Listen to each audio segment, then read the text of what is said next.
ಶ್ರೀಮಂತರಾಗಲು ನಿಮ್ಗೆಲ್ಲರಿಗೂ ಸ್ವಾಗತ. ನಾನು ಪ್ರಿಯರಾಮ್ ಬಿಂಡಿಗನವೆಲೆ. ನಿಮ್ಗೆಲ್ಲರಿಗೂ ಶುಭೋದಯ, ಕ್ಷಮಿಸಿ ಶುಭ ಸಂಜೆ. ಇವತ್ತು ನಾ ಏನ್ ಮಾಡೋಣ ಅಂದ್ರೆ ನೋಡೋಣ. ಇವತ್ತು ಮಾರ್ಕೆಟ್ ಚಾರ್ಟ್ ಅನಾಲಿಸಿಸ್ ಮಾಡಕ್ ಮುಂಚೆ ನಾವು ಒಂದು ಸಿಂಪಲ್, ಇವತ್ತು ಮಾರ್ಕೆಟ್ ಏನಾಯ್ತು, ಒಂದ್ ಜಾಗದಲ್ಲಿ ಓಪನ್ ಆಯ್ತು, ಆಮೇಲೆ ಸೈಡ್ ವೈಸ್ ಹೋಯ್ತು. ನಿನ್ನೆ ಪ್ರೀ ಮಾರ್ಕೆಟ್, ಇವತ್ತು ಬೆಳಗಿನ ಪ್ರೀ ಮಾರ್ಕೆಟ್, ನಿನ್ನೆ ಪೋಸ್ಟ್ ಮಾರ್ಕೆಟ್, ಮೊನ್ನೆ ಪ್ರೀ ಮಾರ್ಕೆಟ್, ಪ್ರತಿಯೊಂದರಲ್ಲೂ ಒಂದು ರೇಂಜ್ ಅನ್ನ ಹಿಡ್ಕೊಂಡು ಈ ರೇಂಜ್ ಅಲ್ಲಿ ಇತ್ತು ಅಂತ ಅನ್ಕೊಂಡಿದ್ವಿ. ಪ್ಲಸ್ ಇವತ್ತು ಬೆಳಗ್ಗೆ ಪ್ರೀ ಮಾರ್ಕೆಟ್ ಅದನ್ನು ಮಾತಾಡ್ಕೊಂಡ್ವಿ, ನೆನ್ನೆನೂ ಮಾತಾಡ್ಕೊಂಡ್ವಿ. ಏನು ಇವತ್ತು ಮೇಲೆ ಹೋಗ್ಲಿಕ್ಕೆ ಶುರು ಮಾಡಿದ್ರೆ ಎರಡು ಪಾಸಿಬಿಲಿಟಿ ಇರುತ್ತೆ. ಒಂದು ಕ್ವಿಕ್ ರಿವರ್ಸಲ್, ಒಂದು ಟ್ರೆಂಡ್ ಲೈನ್ ಇತ್ತು, ಅದರ ಮೇಲೆ ಹೋದ್ರೆ ಒಂದು ಫಿಫ್ತ್ ವೇವ್ ಶುರು ಆಗ್ಬೋದು ಅನ್ಕೊಂಡ್ವಿ, ಒಂದು ಕರೆಕ್ಟಿವ್ ವೇವ್ ಅಲ್ಲಿ 0.76 ತನಕ ಹೋಗಕ್ಕೆ. ಅಥವಾ ಅಕಸ್ಮಾತ್ ಏನೋ ಸೈಡ್ ವೇಸ್ ಕರೆಕ್ಟಿವ್ ಆಗಿ ಹೋದ್ರೆ ನೆಕ್ಸ್ಟ್ ಯಾವ್ದು ಇದು ನೋಡ್ಕೊಂಡ್ವಿ ಇವತ್ತು. ಬಟ್ ನಮ್ಗೆ ಒಂದು ರೇಂಜ್ ಒಂದು ಮಾತಾಡ್ಕೊಂಡಿದ್ವಿ ಅಲ್ವಾ. ಇವತ್ತಿನ ಮಾರ್ಕೆಟ್ ನ ಒಂದು ಹೈ ಅಂತ ಏನ್ ಬರುತ್ತೆ, ಹೈ ಇವತ್ತು ಮಾರ್ಕೆಟ್ ನ ಹೈ ಬಂದು ನೋ ಸರ್ಪ್ರೈಸ್ 24,431 ಏನೋ ಒಂದು ಆಯ್ತಾ. ಪಕ್ಕದಲ್ಲೇ, ಅಕ್ಕಪಕ್ಕದಲ್ಲೂ ಅಲ್ಲ, ಅಲ್ಲೇನೆ 430 ಆಯ್ತಾ. ಎಷ್ಟು ಇಂಪಾರ್ಟೆಂಟ್. ನಾನು ಮೊನ್ನೆ 4-5 ದಿನ ಇದನ್ನೇ ನಾನು ಮಾತಾಡ್ತಾ ಇದೀವಲ್ವಾ ನಾವು. ಸೊ ಇದೊಂದು ಕಥೆ ಆಯ್ತು. ಇವತ್ತು ಮಾರ್ಕೆಟ್ ಅಲ್ಲಿ ನಾನು ನಿಮ್ಗೆ ಏನ್ ಮಾಡ್ತೀನಿ ತೋರಿಸ್ತೀನಿ ಅಂದ್ರೆ, ಇವಾಗ ನಮ್ಮ ಈ ತರ ಒಂದು ನಮ್ಮ ವೇವ್ ಅನಾಲಿಸಿಸ್ ನ ಹೊರತುಪಡಿಸಿ, ವೇವ್ ಅನಾಲಿಸಿಸ್ ನಾಲೆಡ್ಜ್ ಇಲ್ದೇನೆ ನಾವು ಪೊಸಿಷನ್ಗಳನ್ನ ಈ ರೇಂಜ್ ಅಲ್ಲಿ ಸ್ಟ್ರಾಂಗಲ್ ಮಾಡಬಹುದು ಅಂತ ಮಾತಾಡ್ಕೊಂಡ್ವಿ ನಾವು. ಈ ಒಂದು ರೇಂಜ್ ಅಲ್ಲಿ ಕರೆಕ್ಟಿವ್ ವೇವ್ ಆಗಬಹುದು, ಅದರಿಂದ ನಾವು ಸ್ಟ್ರಾಂಗಲ್ ಮಾಡಬಹುದು ಅಂತೆಲ್ಲ ಮಾತಾಡ್ಕೊಂಡ್ವಿ ನಾವು. ಈಗ ನಿಮ್ಗೆ ಕೆಲವು ಒಂದು ATM ಅಲ್ಲಿ, ಒಂದು ITM ಅಲ್ಲಿ, ಮತ್ತೆ ಒಂದು OTM ಅಲ್ಲಿ ಅಕಸ್ಮಾತ್ ಸ್ಟ್ರಾಂಗಲ್ ಮಾಡಿದ್ರೆ ಯಾವ ರೀತಿ ನಮ್ಗೆ ಪರಿಣಾಮ ಆಗ್ತಾ ಇರುತ್ತೆ. ಅಕಸ್ಮಾತ್ ನಮ್ಗೆ ವೇವ್ ಅನಾಲಿಸಿಸ್ ನ ನಾಲೆಡ್ಜ್ ಇದ್ದರೆ ನಾವು ಅದನ್ನ ನಾವು ಆಪ್ಷನ್ ಸೆಲ್ಲಿಂಗ್ ಹೆಂಗೆ ಯೂನಿಡೈರೆಕ್ಷನಲ್ ನಾವು ಟ್ರೇಡ್ ಮಾಡಿದ್ರೆ ನಮ್ಗೆ ಅಡ್ವಾಂಟೇಜಸ್ ಅಂತ ನೋಡೋಣ.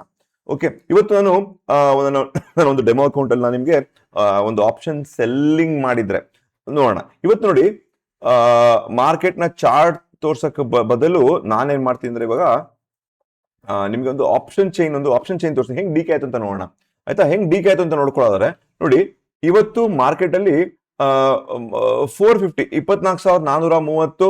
ಯಾಕೆ 430 ಅಂತ ಅನ್ಕೊಂಡಿದ್ವಿ? 400 ಡೈಲಿ ಚಾರ್ಟ್ ನಲ್ಲಿ ನಮ್ಗೆ 431 ವೆರಿ ಒಂದು ಇಂಪಾರ್ಟೆಂಟ್ ಜಾಗ, 430 ಅಲ್ವಾ. ಸೊ ಒಂದು ATM ಸ್ಟ್ರಾಡಲ್ ಅನ್ಕೊಳ್ಳೋಣ. ATM ಸ್ಟ್ರಾಡಲ್ ಮಾಡಿದಿದ್ರೆ ಅಕಸ್ಮಾತ್ ನಾವು, ನಮಗೆ ಏನ್ ಲಾಭ ಆಗ್ತಾ ಇತ್ತು ಅಥವಾ ಏನ್ ನಷ್ಟ ಆಗ್ತಾ ಇತ್ತು ಅಂತ ನೋಡೋಣ. ಸೊ ಒಂದು ATM straddle. Okay, ATM straddle ಅಂದ್ರೆ ಸೇಮ್ ಸ್ಟ್ರೈಕ್ ನಾನು ಸೆಲ್ ಮಾಡೋದು.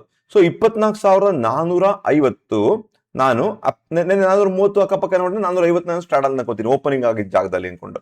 ಓಕೆ, ಸೊ 430 ಅಂದ್ರೆ 450 CEP ಎರಡೂ ನಾನು ಸೆಲ್ ಮಾಡಿದ್ರೆ ಓಪನಿಂಗ್ ಕ್ಯಾಂಡಲ್ ಅಲ್ಲಿ ಫಸ್ಟ್ ಕ್ಯಾಂಡಲ್ ನೋಡ್ಕೊಂಡು, ಅಥವಾ ಫಸ್ಟ್ ಕ್ಯಾಂಡಲ್ ಎಲ್ಲಿ ನಾನು ರಿಜೆಕ್ಷನ್ ತಗೊಂಡು 430 ರಿಜೆಕ್ಷನ್ ತಗೊಂಡು ಹೊರಕೆಳಗೆ ಬಂತು ಅಲ್ವಾ. ಎಕ್ಸಾಕ್ಟ್ 430 ರಿಜೆಕ್ಷನ್ ತಗೊಂಡು ಅದೇ ಹೈ ಇವತ್ತು. ಮಾರ್ಕೆಟ್ ನ ಹೈನೇ ಮಾರ್ಕೆಟ್ ನ ಓಪನಿಂಗ್ ಇವತ್ತಲ್ವಾ. ಸೊ ಅಪ್ರಾಕ್ಸಿಮೇಟ್ಲಿ, ಸೊ ನನಗೆ ಇವತ್ತು 430 ರಿಜೆಕ್ಷನ್ ಆದ್ರಿಂದ ನಾನು ಸೆಲ್ ಮಾಡಿದೆ ಅಂತ ಅನ್ಕೊಳ್ಳೋಣ ಈಗ. ಓಕೆನಾ. ಸೊ ಹಾಗಾಗಿ ಸ್ಟ್ರಾಟಜಿ ಮಾಡಿದ್ರೆ ನೋಡಿ, ಇದರ ಒಂದು ಚಾರ್ಟ್ ನೋಡೋಣ 450. ಸೊ 450 ಫಸ್ಟ್ ಕ್ಯಾಂಡಲ್ ನ ಒಂದು ಕ್ಲೋಸಿಂಗ್ ಅಲ್ಲಿ ನಾನು ಸೆಲ್ ಮಾಡಿದ್ರೆ, ಫಸ್ಟ್ ಕ್ಯಾಂಡಲ್ ಆದ ತಕ್ಷಣ ಸೆಲ್ ಮಾಡಿದ್ರೆ ಕ್ಲೋಸ್ ಪ್ರೈಸ್ 87. ಇಲ್ಲಿ ಬರ್ಕೊಂಡ್ಬಿಡೋಣ ಅಲ್ವಾ, ಒಂದ್ ಕಡೆ ಬರ್ಕೊಂಡ್ಬಿಡೋಣ. ಸೊ ಇದರ ಒಂದು ಬೆಲೆ 87 ಆಯ್ತಾ. ಸೆಲ್ ಮಾಡಿರೋದು, ಕ್ಲೋಸ್ ಆಗಿರೋದು 95 ಅಲ್ವಾ. ಅಪ್ರಾಕ್ಸಿಮೇಟ್ಲಿ ಪೈಸಾ ಬಿಟ್ಬಿಡಿ ಮಾಡಿದ್ರೆ ಇಲ್ಲಿ ನನಗೆ ಎಷ್ಟು ರೂಪಾಯಿ ಲಾಸ್? ನಂಗೆ ಈ ಕಡೆ ಲಾಸ್ ಅಲ್ಲ, ಈ ಕಡೆ ಬರ್ತೀನಿ. 95 + 85 ಅಂದ್ರೆ ಒಂದು 8 ರೂಪಾಯಿಗಳ ಲಾಸ್ ನಂಗೆ ಇಲ್ಲಿ ಅಲ್ವಾ. ಅದೇ ಸೇಮು ನೆಕ್ಸ್ಟ್ ಒಂದು ಇದರ ಒಂದು ಇದು ಮಾಡಿದ್ರೆ, ಒಂದು ಓಪನಿಂಗ್ ಅಲ್ಲಿ ನಾನು 13ನೇ ಆಗಸ್ಟ್ 9:15 ಫಸ್ಟ್ ಕ್ಯಾಂಡಲ್ ಮಾಡಿದ್ರೆ ಇದರ ಕ್ಲೋಸ್ ಪ್ರೈಸ್ ನೋಡಿ, ಕ್ಲೋಸ್ ಪ್ರೈಸ್ 147, ಕ್ಲೋಸ್ ಆಗಿದ್ದು 106. 147 - 106 ಅಪ್ರಾಕ್ಸಿಮೇಟ್ಲಿ 16, 27, 16, 26, 36, 46. ಸೊ 31 ರೂಪಾಯಿ ಅಲ್ಲ, 41 ರೂಪಾಯಿ. ಸೊ 41 ರೂಪೀಸ್ ಅಷ್ಟು ನಂಗೆ ಇಲ್ಲಿ ಲಾಭ, ಪ್ಲಸ್ 41. ಸೊ ಟೋಟಲ್ ಈ ಸ್ಟ್ರಾಂಗಲ್ ಸ್ಟಾರ್ಟ್ ಅಲ್ಲಿ ನನಗೆ ಬಂದಿರುವಂತದ್ದು ಎಷ್ಟು? 33 ರೂಪಾಯಿ ಅಲ್ವಾ, 33 ರೂಪೀಸ್. ಸೊ ಪ್ಲಸ್ 33 ರೂಪೀಸ್ ಈ ಸ್ಟ್ರಾಂಗಲ್ ನಂಗೆ ಪ್ರಾಫಿಟ್ ಬಂದಿದೆ ಇವತ್ತು. ಸುಮ್ಮನೆ ಸ್ಟ್ರಾಂಗಲ್ ನಾನು ಏನ್ ಬೇಸಿಸ್ ಮೇಲೆ ನಾವು ಒಂದು ರೇಂಜ್ ನೋಡ್ಕೊಂಡ್ವಿ, ಒಂದು ಸಪೋರ್ಟ್ ರೇಂಜ್ ನೋಡ್ಕೊಂಡ್ವಿ. ಆ ರೇಂಜ್ ಪ್ರಕಾರ ಇರೋದ್ರಿಂದ ನಾನು ಅಲ್ಲಿ ಸ್ಟ್ರಾಂಗಲ್ ಸ್ಟ್ರಾಡಲ್ ಮಾಡದೆ ಅಂತ ಅನ್ಕೊಂಡ್ರೆ, ನಾನು ATM ಅಲ್ಲಿ ಮಾಡಿದ್ರೆ ಅಷ್ಟು ಬಂದಿತ್ತು. ಇನ್ನೊಂದು ಒಂದು ITM ಅಂದ್ರೆ ಒಂದು ITM ಅಲ್ಲಿ ನಾನು ಸ್ಟ್ರಾಂಗಲ್ ಸ್ಟ್ರಾಡಲ್ ಮಾಡಿದ್ರೆ ನಮ್ದು ಎಷ್ಟು ಬಂದಿರೋದು ನೋಡೋಣ ಇಲ್ಲಿ. ಓಕೆ, ಸುಮ್ಮನೆ ನಾಲೆಜ್ ಹೇಳ್ತಾ ನಿಮ್ಗೆ ಹೆಂಗ್ ಕಲಿಬಹುದು ಏನಕ್ಕೋಸ್ಕರ. ನೋಡಿ, ಇದು CE ಸೆಲ್ ಮಾಡಿರೋದು. ಈ ಕ್ಲೋಸ್ ಪ್ರೈಸ್ 110, 122. ಇಲ್ಲಿ -12 ರೂಪಾಯಿ ನಂಗೆ ಲಾಭ, ನಷ್ಟ ಇದೆ. -12 ರೂಪೀಸ್ ನಷ್ಟ. ಅದೇ ನಾನು ನೆಕ್ಸ್ಟ್ 24,000 ಒಂದು ಸ್ಟ್ರಾಡಲ್ ಮಾಡ್ಕೊಂಡ್ರೆ 24,400 PE ಸೆಲ್ ಮಾಡಿದ್ರೆ ನನಗೆ ಇದರ ಕ್ಲೋಸಿಂಗ್ ಪ್ರೈಸ್ 13ನೇ ಆಗಸ್ಟ್ ಕ್ಲೋಸಿಂಗ್ ಪ್ರೈಸ್ 120 ರೂಪಾಯಿ. ಈಗ 83 ರೂಪಾಯಿ ಕ್ಲೋಸ್ ಆಗಿದೆ. 120 83 ಅಂದ್ರೆ 37 ರೂಪಾಯಿ ಅಪ್ರಾಕ್ಸಿಮೇಟ್ಲಿ. ಸೊ ಇಲ್ಲಿ +37. ಸೊ +37 ಅಂದ್ರೆ ನನಗೆ ಇಲ್ಲಿ ಎಷ್ಟು ರೂಪಾಯಿ ಲಾಭ ಆಯ್ತು? 25 ರೂಪಾಯಿ ನನಗೆ ಲಾಭ ಆಯ್ತು. +25 rupees ಅಂದ್ಕೊಳ್ಳಿ ಇದರಲ್ಲಿ. ಓಕೆ, ತಮಾಷೆ ನೋಡೋಣ ಇಲ್ಲಿ ಏನ್ ತಮಾಷೆ ಅಂತ ನಿಮ್ಗೆ ಹೇಳ್ತಾ ಇರ್ತೀನಿ ಇಲ್ಲಿ. ಸೊ ಇದು +37, ಇದು +41, -8 -12 ಅಲ್ವಾ ಇದ್ರಲ್ಲಿ ಆಗಿರೋದು. ಈಗ ನಾನು OTM ಅಂದ್ರೆ ನನಗೆ ಒಂದು ರೇಂಜ್ ಮಾರ್ಕ್ ಮಾಡ್ಕೊಂಡಿದ್ದೀನಿ. ನಾವೇನು 431 ರೇಂಜು, ಅದರ ಕೆಳಗೆ ಒಂದು 260 ಚಿಲ್ಲರೆ ಏನೊಂದು 61 63 ಏನೋ ಒಂದು ರೇಂಜ್ ಮಾಡ್ಕೊಂಡಿದ್ವಿ. 24,430 24,461 ಸ್ಕ್ರೀನ್ ಶೇರ್ ಮಾಡಿದೀನಾ ನೋಡೋಣ. ಮಾಡಿದ್ದೀನಿ. ಓಕೆ, ಸೊ ಸ್ಕ್ರೀನ್ ಶೇರ್ ಮಾಡಿದ್ದೀನಿ. ಸೊ ಈ ಒಂದು ರೇಂಜ್ ಮಾಡೋದ್ರಿಂದ ಅದರ ಒಂದು OTM ಅದರಿಂದ ಹೊರಗಿನ ಒಂದು ಇದನ್ನ ಹೊರಗಿನ ಒಂದು ಮಾಡ್ಕೊಂಡ್ರೆ 250 500 ಅಂತ ಅನ್ಕೊಳ್ಳೋಣ. 24,250 24,500 ಅನ್ಕೊಂಡ್ರೆ ಇದರ ಒಂದು ಕ್ಲೋಸ್ ಸೆಲ್ ನೋಡ್ಕೊಳ್ಳೋಣ. ಓಕೆನಾ, 13ನೇ ಆಗಸ್ಟ್ 9:15 ಅಂದ್ರೆ ಇದರ ಕ್ಲೋಸ್ ಬಂದು ಇದ್ಯಾವ್ದಿದು ಪಿ. ಓಕೆ, ಇದು 60 ರೂಪಾಯಿ ಇತ್ತು. 60 ರೂಪಾಯಿದು 36 ರೂಪಾಯಿ ಆಯ್ತು. 60 ರೂಪಾಯಿ 36 ರೂಪಾಯಿ ಅಂದ್ರೆ ಅಪ್ರಾಕ್ಸಿಮೇಟ್ಲಿ ನನಗೆ 24 ರೂಪಾಯಿ ಅಲ್ವಾ. 24 ರೂಪಾಯಿ ನನಗೆ 63 ರೂಪಾಯಿ ಅಲ್ವಾ ಹೇಳಿದ್ದನ ನೋಡೋಣ. ಕರೆಕ್ಟ್ ನೋಡೋಣ. 60 ರೂಪಾಯಿ 23 ರೂಪಾಯಿ 24 ರೂಪಾಯಿ. ಓಕೆ, 24 rupees +24 ಇಲ್ಲಿ. ಸಿ ಎಷ್ಟು ಬಂದಿದೆ? P ಬರ್ಕೊಂಡಿನ C. ಓಕೆ, ಇದರ ಒಂದು ಕಾಲ್ ನೋಡ್ಕೊಂಡ್ರೆ ಇದರ ಓಪನಿಂಗು ಕ್ಲೋಸ್ ಪ್ರೈಸ್ ನೋಡ್ಕೊಳ್ಳಿ. ಕ್ಲೋಸ್ ಪ್ರೈಸ್ ಬಂದು 68 ರೂಪಾಯಿ 72 ರೂಪಾಯಿ ಅಂದ್ರೆ -4 rupees. So -4 rupees. So total ನನಗೆ ಇಲ್ಲಿ 20 ರೂಪಾಯಿ ಲಾಭ ಬಂದಿದೆ OTM ಮಾಡಿದ್ರೆ. ಸೊ ATM ಅಲ್ಲಿ ಇಷ್ಟು, ಒಂದು ITM ಅಲ್ಲಿ ಇಷ್ಟು, ATM ಅಲ್ಲಿ ಇಷ್ಟು, ಇದು ಇಷ್ಟು. ಸೊ ಇದಿಷ್ಟು ನನಗೆ ಒಂದು ಬಂದಿರುವಂತಹ ಇವತ್ತೊಂದು ಲಾಭ. ಈಗ ಅಕಸ್ಮಾತ್ ನನ್ನ ವೇವ್ ಅನಾಲಿಸಿಸ್ ಪ್ರಕಾರ, ನನ್ನ ಅಂತ ಹೇಳ್ಬಾರ್ದು, ನಮ್ಮ ವೇವ್ ಅನಾಲಿಸಿಸ್ ಪ್ರಕಾರ ನನಗೆ ಒಂದು ಕರೆಕ್ಷನ್ ಒಂದು ಸಿ ವೇವಿನ 3rd ವೇವ್ ಆಯ್ತು. ಸಿ ವೇವಿನ ಒಂದು 4th ವೇವ್ ಶುರುವಾಗಿದೆ.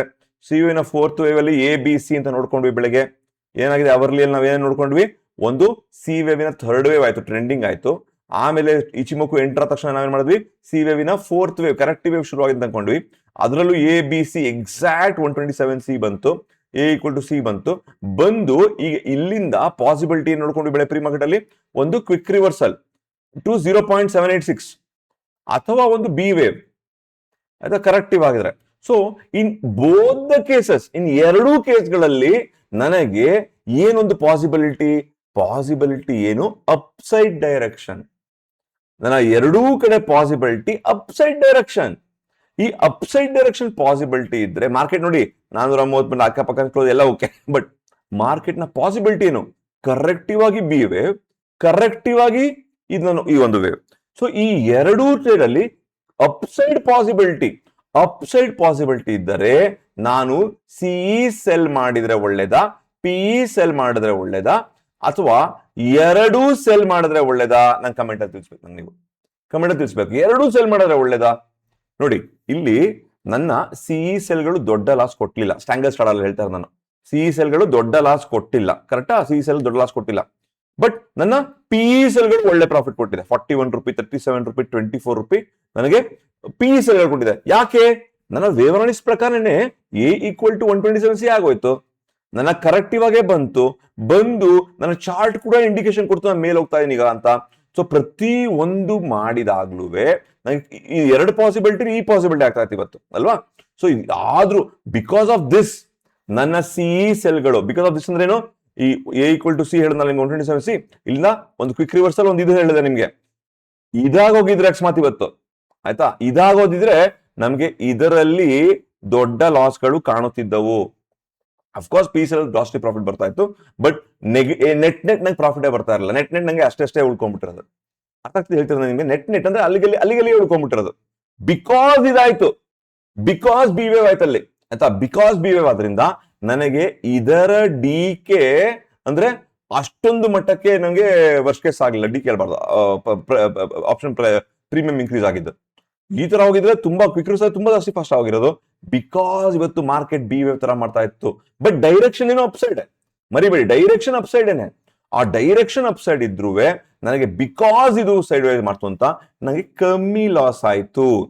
ನಮ್ಮ ವೇವ್ ಅನಾಲಿಸಿಸ್ ನಾಲೆಡ್ಜ್ ಇಂದ ನಾವ್ ಏನ್ ಅರ್ಥ ಮಾಡ್ಕೊಳ್ತೀವಿ ಇಲ್ಲಿ? ಓಕೆ, ಸ್ಟ್ರಾಂಗಲ್ ಸ್ಟಾರ್ಟ್ ಎಲ್ಲರೂ ಮಾಡ್ತಾರೆ, ಪ್ರಪಂಚ ಎಲ್ಲರೂ ಸ್ಟ್ರಾಂಗಲ್ ಸ್ಟಾರ್ಟ್ ಮಾಡ್ತಾರೆ, ಸಪೋರ್ಟ್ ಡೈರೆಕ್ಷನ್ ಇಟ್ಕೊಂಡು ಎಲ್ಲರೂ ಸ್ಟ್ರಾಂಗಲ್ ಸ್ಟಾರ್ಟ್ ಮಾಡ್ತಾರೆ. ಬಟ್ ಡೈರೆಕ್ಷನ್ ಪ್ಲಸ್ ಮೆಥಡ್, ಏನ್ ಮೆಥಡ್, ಯಾವ ತರ ಮೇಲೆ ಹೋಗುತ್ತೆ, ಕ್ವಿಕ್ ರಿವರ್ಸ್ ಅಲ್ಲ, ಫಾಸ್ಟ್ ಆಗ ಸ್ಲೋ ಆಗ ಯಾವ್ದ್ರಲ್ಲಿ ಗೊತ್ತಾಗುತ್ತೆ, ವೇವ್ ಅನಾಲಿಸಿಸ್ ಗೊತ್ತಾದ್ರೆ ಅಕಸ್ಮಾತ್ ನನಗೆ ಈ ತರ ಒಂದು ನಾಲೆಡ್ಜ್ ಇದ್ರೆ ನಾನು ಬರೀ ಸಿ ಸೆಲ್ ಮಾಡೋದು ಒಳ್ಳೇದಾ, ಬರೀ ಪಿ ಸೆಲ್ ಮಾಡೋದಾ, ಅಥವಾ ಸ್ಟ್ರಾಂಗಲ್ ಸ್ಟಾಡಲ್ ಮಾಡೋದು ಒಳ್ಳೇದಾ, ಡೈರೆಕ್ಷನ್ ಗೊತ್ತಾಗೋಗಿದ್ರೆ ಅಕಸ್ಮಾತ್ ಇದ್ರಲ್ಲಿ ಏನ್ ಮಹಾ ಆಗುತ್ತೆ, ನಂಗೆ ಸ್ಟಾಪ್ ಲಾಸ್ ಆಗ್ಬೋದು. ಏನ್ ಸ್ಟಾಪ್ ಲಾಸ್ ಆಗ್ಬೋದು, A=127C ಲೆವೆಲ್ ಗೊತ್ತು ನಂಗೆ, ಮಾರ್ಕೆಟಿಂಗ್ ಬಂದು ಇಂಡಿಕೇಶನ್ ಕೊಟ್ಬಿಡ್ತು, ಪ್ರೈಸ್ ಅಲ್ಲಿ ಕೆಳಗೆ ಹೋದ್ರೆ ನಾನು ಇದೆಲ್ಲ ಇಂಟ್ರಾಡೇ ಹೇಳ್ತಾರೆ ನಾನು ನಿಮ್ಗೆ, ಓಕೆನಾ, ನಾನು ಪೊಸಿಷನ್ ಹೇಳ್ತಾ ಇಲ್ಲ ನಿಮ್ಗೆ, ಪೊಸಿಷನ್ ಅಲ್ಲಿ ಬೇರೆ ಕತೆ, ಬೇರೆ ಸ್ಟೋರಿ ಅದು.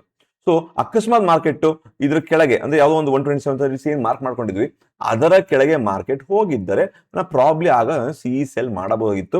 ನಾನು ನೆಕ್ಸ್ಟ್ ಲೆವೆಲ್ಗಳು ಅದನ್ನು ಮಾತಾಡ್ಕೊಂಡು ಪ್ರೀ ಮಾರ್ಕೆಟ್ ಮಾತಾಡ್ಕೊಂಡಿದ್ವಲ್ಲ, ಪ್ರೀ ಮಾರ್ಕೆಟ್ ಪೋಸ್ಟ್ ಮಾರ್ಕೆಟ್ ಎರಡು ಮಾತಾಡ್ಕೊಂಡಿದ್ವಿ. ಸೊ ಯಾವ ಲೆವೆಲ್ ನನಗೆ ಮೇಕ್ ಅವ್ರ ಕೆಳಗೆ ಒಂದು ಪರ್ಪಲ್ ಕಲರ್ ಬಾಕ್ಸ್ ನಿಮಗೆ, ಸೊ ಪರ್ಪಲ್ ಕಲರ್ ಬಾಕ್ಸ್ ಕೆಳಗೆ ಹೋದ್ರೆ ನನಗೆ ನನ್ನ ಪಿ ಸೆಲ್ಗಳು ಡೇಂಜರ್ ಆಗುತ್ತೆ, ಪ್ರಾಫಿಟ್ ಕೊಡಲ್ಲ ಅಂತ ಎಕ್ಸಿಟ್ ಮಾಡ್ಕೋಬಹುದು. ಸಿಂಪಲ್. ಸಿ ಸೆಲ್ನ ಜಾಸ್ತಿ ಮಾಡ್ಕೊಂಡು ಹೋಗ್ಬೋದಾಗ ನೀವು ಅರ್ಥ ಮಾಡ್ಕೊಳ್ಳಿ. ನನಗೆ ಡೈರೆಕ್ಷನ್ ಗೊತ್ತಾದ ಮೇಲೆ ಯಾವ್ದು ಮಾಡಿದ್ರೆ ಒಳ್ಳೇದು. ಲೈವ್ ಎಕ್ಸಾಂಪಲ್ ನಿಮ್ ಮುಂದೆ ಆಯ್ತಾ, ನಾನು ನೋಡಿ ಈ ಲೈವ್ ಎಕ್ಸಾಂಪಲ್, ಲೈವ್ ನಂಬರ್ಸ್ ಹಾಕೊಂಡು ನಿಮ್ ತೊಗೊಂಡ್ಕೊಂಡ್ರೆ ನಿಮ್ಗೆ ನಾನು ಯಾವ ರೀತಿ ಮಾಡಿದ್ರೆ ಒಳ್ಳೇದು ಅಂತ ನಿಮ್ಗೆ ಒಂದು ಅರ್ಥ ಆಗುತ್ತೆ. ಹೋಪ್ಫುಲಿ ನಿಮ್ಗೆ ಇದು ಗೊತ್ತಾಗ್ತಿದೆ ಅಂತ ಅನ್ಕೋತೀನಿ. ಸೊ ಇದೆಲ್ಲ ನಾಲೆಡ್ಜ್ ಆಯ್ತಾ, ನೋಡ್ಕೊಂಡು ಮಾಡಿ, ಅಬ್ಸರ್ವ್ ಮಾಡಿ. ನಾಳೆ ಅಕಸ್ಮಾತ್ ನಾಳೆ ಬಿ ವೇವ್ ಆಗುತ್ತಾ, ನಾಳೆ ಕ್ವಿಕ್ ರಿವರ್ಸಲ್ ಆಗುತ್ತಾ, ನಾಳೆ ಲೆವೆಲ್ಗಳನ್ನ ಬೀಟ್ ಮಾಡಿದ್ರೆ ನಿಮ್ಮ ಆಪ್ಷನ್ ಪ್ರೀಮಿಯಂಗಳು ಯಾವ ತರ ಆಗುತ್ತೆ, ನೀವು ಸ್ಟ್ರಾಂಗಲ್ ಸ್ಟಾಡಲ್ ಮಾಡಿದ್ರೆ ಅಕಸ್ಮಾತ್ ATM ಮಾಡಿದ್ರೆ ಹೆಂಗಾಗುತ್ತೆ, ಇದೆಲ್ಲ ನೀವೇ ಪ್ರಾಕ್ಟೀಸ್ ಮಾಡಬೇಕು. OTM ಮಾಡಿದ್ರೆ ಏನಾಗುತ್ತೆ, ITM ಮಾಡಿದ್ರೆ ಏನಾಗುತ್ತೆ. ಸೊ ಇದು ನೀವೇ ನೋಡ್ಕೊಂಡಾಗ ನಂಗೆ ಎಲ್ಲಿ ಲಾಸ್ ಆಗ್ತಾ ಇದೆ, ಓಹೋ ನನ್ ಬರುವ ನಿವ್ವಳ ಲಾಭದಲ್ಲಿ ನೋಡಿ, ನೀವು ಸಿ ಸೆಲ್ ಪಿ ಸೆಲ್ ಎರಡು ಮಾರಿದಾಗ ನಿಮಗೆ ನಿಮ್ಗೆ ಸಿ ಸೆಲ್ ಪಿ ಸೆಲ್ ಎರಡು ಮಾರಿದಾಗ ಏನಾಗ್ತದೆ ಈ ಪಾಯಿಂಟ್ ಅಲ್ಲಿ, ಎರಡಕ್ಕೂ ನೀವು ನಿಮ್ಮ STT ಕಟ್ಟಬೇಕು, ಎರಡಕ್ಕೂ ನೀವು ನಿಮ್ಮ ಕೊಡ್ಬೇಕೇನೋದು ನಿಮ್ಮ ಬ್ರೋಕರೇಜ್ ಕೊಡಬೇಕು, ಪ್ರತಿಯೊಂದು ಕೊಡಬೇಕು. ಅಫ್ಕೋರ್ಸ್ ನೀವು ಸ್ಟ್ರಾಂಗಲ್ ಸ್ಟಾಡಲ್ ಮಾಡಿ ನಿಮ್ಮ ಒಂದು ಪೊಸಿಷನ್ ಹೆಡ್ಜ್ ಮಾಡೋದು ನಿಮ್ಮ ಇದು ಕಮ್ಮಿ ಆಗುತ್ತೆ. ಒಂದೇ ಲೆವೆಲ್ ಪೊಸಿಷನ್ ಒಂದೇ ಪಿ ಸೆಲ್ ಮಾಡಿ ಒಂದೇ ಅದಕ್ಕೆ ಹೆಡ್ಜ್ ಮಾಡ್ಕೊಂಡ್ರು ನಿಮ್ಗೆ ನಿಮ್ಮ ಇದು ಕಮ್ಮಿ ಆಗುತ್ತಾ ಇಲ್ವಾ, ಯೋಚನೆ ಮಾಡಿ ಸ್ವಲ್ಪ ಅದು. ಸೊ ಓವರ್ ಆಲ್ ಬೆನಿಫಿಟ್ ಏನ್ ನನಗೆ ಇದರಿಂದ, ಬೆನಿಫಿಟ್ ಏನು, ಅಕಸ್ಮಾತ್ ನಂಗೆ ಡೈರೆಕ್ಷನ್ ಗೊತ್ತಾಗೋದ್ರೆ ಅಕಸ್ಮಾತ್ ತಪ್ಪಾದ್ರೆ ವಾಪಸ್ ಮಾಡ್ಕೋಬಹುದಲ್ಲ ಅಡ್ಜಸ್ಟ್ಮೆಂಟ್. ನಮ್ದು ಪರ್ಪಲ್ ಕಲರ್ ಬಾಕ್ಸ್ ಯಾಕೆ ಹಾಕಿದ್ ನಾವುಗಳ ಕೆಳಗೆ, ಅಕಸ್ಮಾತ್ ಕೆಳಗೆ ಹೊರಟೋಗಿದ್ರೆ ನಾವ್ ಏನ್ ಮಾಡ್ಬೋದಾಯ್ತಾ ಪಾಯಿಂಟ್ ಅಲ್ಲಿ. ಈಗ ಸ್ಟ್ರಾಂಗಲ್ ಮಾಡಿದ್ರೆ ನಂಗೆ ಏನ್ ನೆಗೆಟಿವ್, ಸ್ವಲ್ಪ ಇದೆಲ್ಲ ಯೋಚನೆ ಮಾಡಿದ್ರೆ ನಿಮ್ಗೆ ಕೆಲವು ವಿಷಯಗಳು ಗೊತ್ತಾಗ್ತಾ ಹೋಗುತ್ತೆ. ಓಕೆ.